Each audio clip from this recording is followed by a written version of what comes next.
Good morning. This is Dr. Philip Olmstein at the Ozark Chiropractic Clinic coming to you today on a beautiful fall Tuesday out there. I usually make the videos a day ahead of time, so that's why I say it's a Tuesday. Cooler temps, nicer time of year, leaves are changing, so I think everybody's looking forward to that. Today I want to continue on a little bit about nutrition, dieting, eating, getting good nutrients for ourselves, and helping our bodies stay strong and fit as we get older. And we're going to talk a little about protein consumption today, because this is another factor that as we age, we generally aren't getting enough protein in our diets too, okay? And it goes along with what we talked about the last video, how about not having enough acidity in your stomach to break the food down.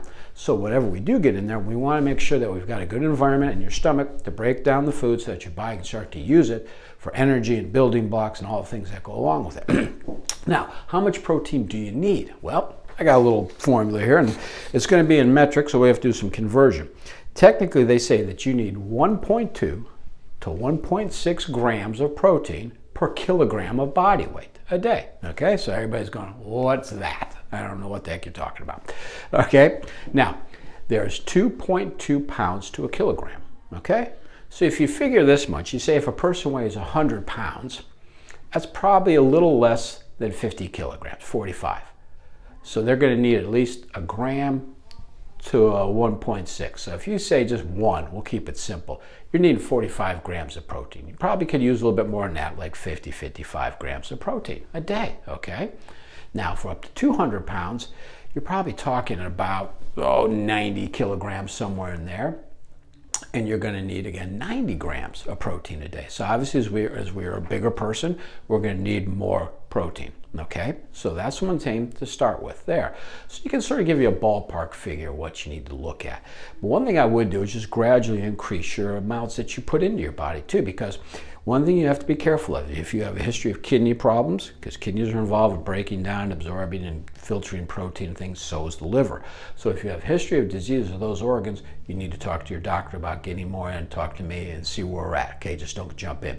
If you haven't had any issues along those lines, then you're going to be all right to increase your protein consumption. And that's something to keep an eye on too with lab works and see what the labs come back with that also. So that's just a good disclaimer I want to put in there. Be smart. If you have questions, always ask first, okay? Don't just jump into it and do it. Ask first, okay? Now, we're also going to talk about, well, what are some foods that have some good protein quantities in it? Got a list here. Almonds. And a serving size, they say, is an ounce. 6 grams of protein. So there, and almonds are good for us. That's a good snack. For if you're having problems with your sugar and you're hungry, using things like almonds where you got proteins and fats is a great way to supplement and snack instead of putting a sugary thing in. So there, we have that. We've got beans, beef, regular beef, 3 ounces of beef, 22 grams of protein. And remember, a serving generally is about the size of your palm and things of meat. Okay, so it's not a lot. There we go. Chicken, again, 22 grams of protein. Cottage cheese, up to 30 grams of protein per serving. That's a cup. Eggs, 1 egg, 8 grams of protein. Okay, fish, 21 grams for, again, 3-ounce serving and things. Let's see what else we got. Lamb, 22. Oatmeal cooked, smaller one, 6 grams. Peas, 13 to 16 grams. Pork, 24 grams. Cheeses, up to 9 grams and things like that. Turkey's probably one of your best ones, near 30 grams of protein in yogurts. So those are some items that you can get. And always look, too, on the labels. See how many grams of protein is in a serving, too. So that's a good way to start and a place we can go to give us a little reference of helping out and find areas where we can get some extra protein. But it is important because your protein is what gives your cells the energy for the building blocks, creating your RNA, your DNA, your energy, all the things that the body needs.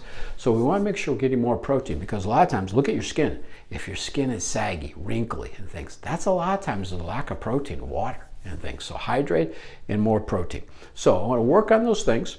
Try that out. And always, if you have questions, please call me. If you have any health issues you're concerned about before you jump into this, always ask your doctors first.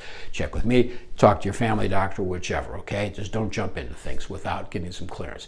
If you're in good shape, you feel healthy and haven't had no issues, you're probably going to be good to go, just increasing your protein intake. Okay, so work on that. Again, questions, call us at 667-5053. Check us out on the website, ozarkchiropractic.com. Like us on Facebook.